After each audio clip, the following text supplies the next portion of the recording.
Well, howdy gang, it's Friday the 18th of May 2018 and this is your EV News Daily.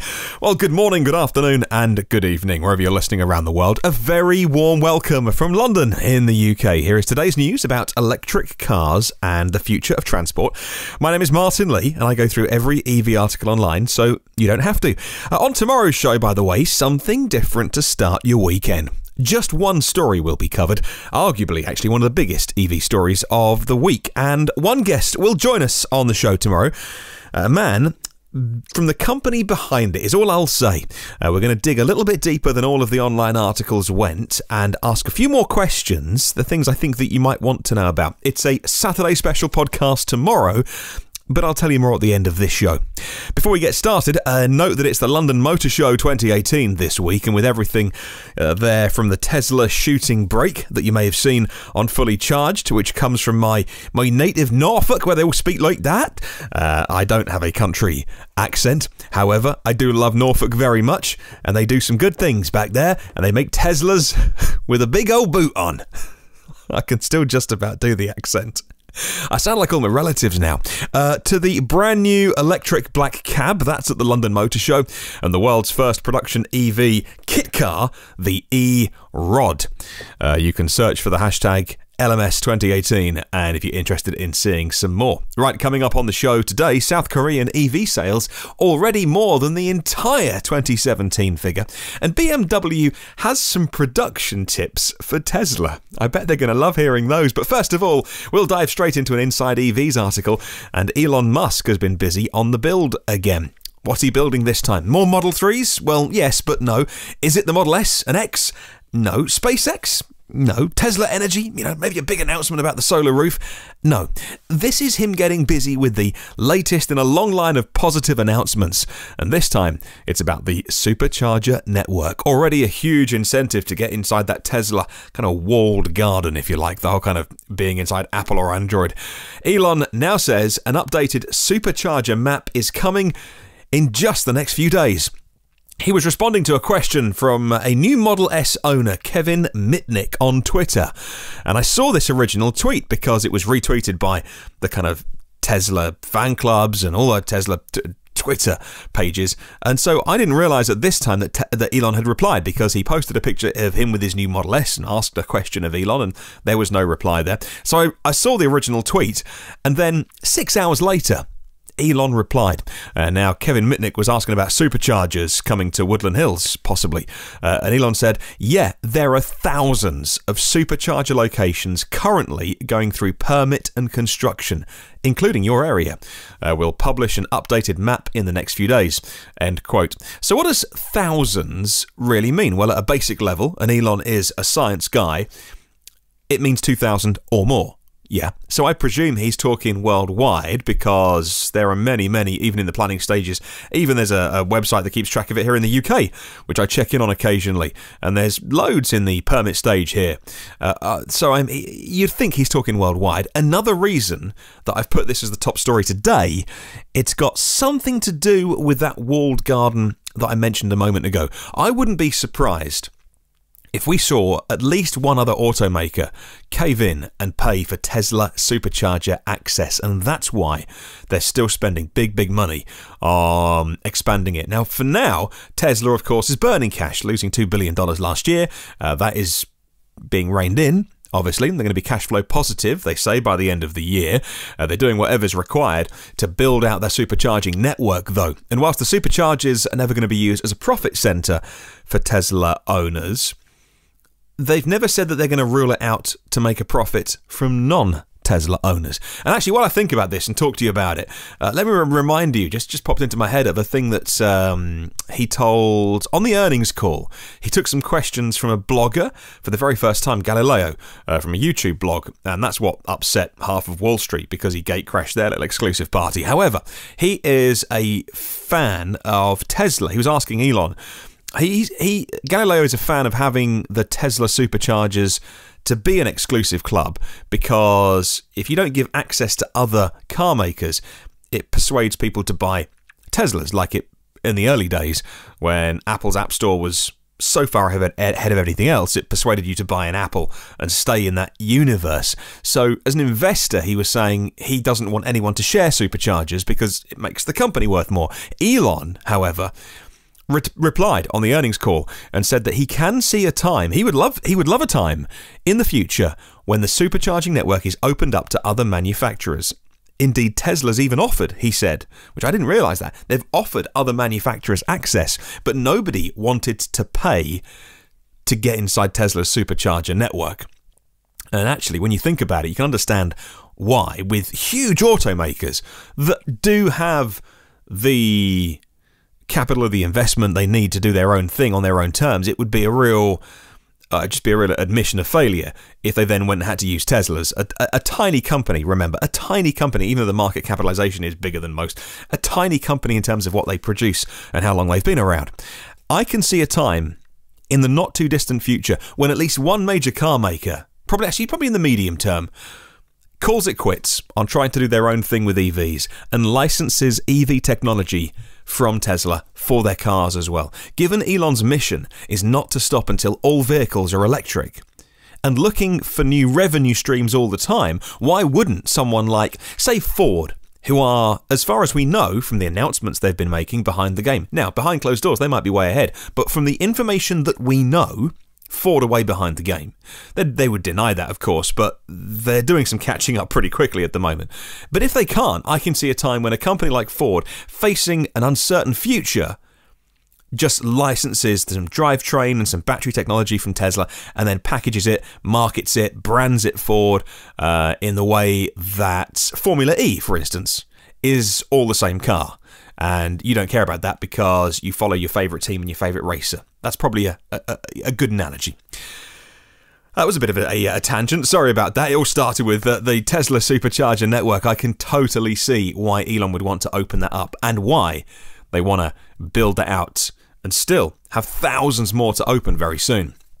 Well, moving on, and earlier this week, the San Francisco Municipal Transportation Agency, that's a catchy name, or SF Muni, the Board of Directors passed a resolution to begin procuring zero-emission battery buses to replace the electric hybrid vehicles by 2025, with a goal of 100% EV buses by 2035, reports EcoWatch. Meanwhile, in South Korea, well, the government wants all buses and trucks to run with zero emissions by 2030.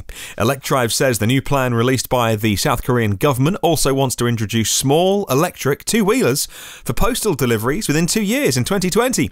Around the same time, Seoul will also start to mass produce and supply hydrogen and electric buses in earnest. But let me put both of those wonderful targets, as distant as they are, into perspective with a tweet from Colin McKerracher. Now, he is the head of advanced transport, Bloomberg New Energy Finance, BNEF.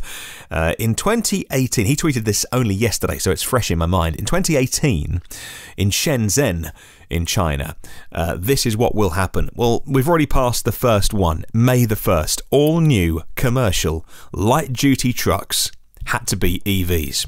Then from July the 1st, so we're close to that, only EVs are going to be allowed to do ride-hailing. And by the end of the year, December 31st, all remaining taxis will be EVs, just like all of their buses are already electric. We're talking like 16,000 buses.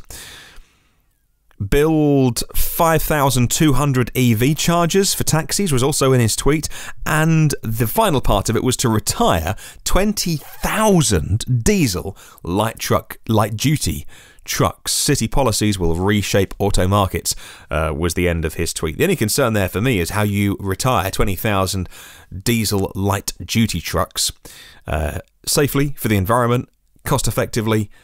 There are countries around the world who will probably buy them on a knockdown price and still carry on running them for 5, 10, 15, 20 years, which is bad for the planet. So that needs to be thought of. But I don't want to knock what's an amazing story and amazing things being announced. When you think of those 2025, that 2030 dates, they sound good until you realise in Shenzhen, they'll be done by the end of the year. They'll be done by the end of the year. That's crazy. Well, let's stay in South Korea for a little bit longer. The number of electric vehicles sold in South Korea so far this year, 2018, is more than double the sales recorded for the whole of last year in 2017. That's according to the Ministry of Trade, Industry and Energy. EV sales rose from 5,900 units in 2016 to 13,800 last year, and more than 30,000 EVs have been sold in South Korea since the turn of the year in just the first 4.5 months, including pre-orders, of course, that is. And we know that Hyundai, with things like the Kona Electric and Kia with the Niro Electric in pre-order stage, and people getting their orders in. Well, yesterday at the annual shareholders meeting for BMW in Germany, they presented their vision for their next EV. It's called the iNext. It's literally next. Now, the iNext is designed to be a technology showcase for BMW. Electric propulsion, self-driving, advanced interfaces, said BMW CEO Harald Krüger. According to Green Car Reports, it's supposed to be available with 3 different battery sizes. They'll start with a 60 kilowatt-hour pack with 280 miles of range. They'll sell you a 90 kilowatt-hour battery for 342 miles and a range-topping 120 kilowatt-hour battery for 435 miles of range. That last figure, longer than the size of most gas tanks, by the way. Well, these types of things are never really about a car that's ever really going to be on sale. They're always about what the companies think they're going to be focusing on over the next couple of years when they release. No, it's not even a concept, it was a drawing. But they say they want level 3 self-driving with all of their cars equipped for level 4, and also with some advanced gesture control as well. So there's a little insight into not necessarily a definite car that's coming, but the BMW iNext is it's steering their thoughts. Well, as Tesla struggles to meet the massive demand for Model 3s, I'm sure what will really help Elon Musk and his rather large executive VP team is BMW chipping in with a bit of advice for them. Oh yeah, they would love that. And it's this. Embrace human labour. Be flexible and focus on the details. Those are the 3 bits of advice that BMW would like to give to Elon Musk. At the same annual meeting that we just mentioned, Oliver Zips from BMW said this, and I quote, "Producing cars in cycles of 60 seconds. That's the deciding factor." Now, BMW makes Tesla's entire 2017 output every 2 weeks. To fully automate the assembly process is not our goal, he says, because the human being, with its unique properties, is unbeatably flexible. Maybe there's more leeway in the top-end market segment above 100,000 euros, that's about 118,000 US dollars. He says, but as soon as you enter market segments with volumes like the 3 or the 5 series, keeping costs under control is paramount. You can't allow yourself to have inefficiencies there. Not telling Elon how to suck eggs, because they can't work out how to make the Model 3 in big enough numbers yet. They will, obviously. BMW have been going at this a little bit longer. And finally, states on the east coast of the US, from Virginia to Maine, have announced support for the release of this, the Northeast Corridor Regional Strategy for Electric Vehicle Charging Infrastructure. Another catchy name. The whole point of it, though, is to advance public and private investments in EV charging, according to the Renewable Energy magazine, as part of a legal settlement between the federal government and Volkswagen addressing the Clean Air Act violation. The Northeast Corridor states from Virginia down to Maine have, or is it up to Maine, you can tell I'm doing this in the UK, have up to 108 million US dollars that may be invested on charging and hydrogen fueling infrastructure for EVs. Electrify America, which you know is the Volkswagen subsidiary, is itself investing 2 billion US dollars to promote EVs, and that's going to include another substantial infrastructure investment in the Northeast Corridor. So good times for those East Coast states and somewhere to plug in.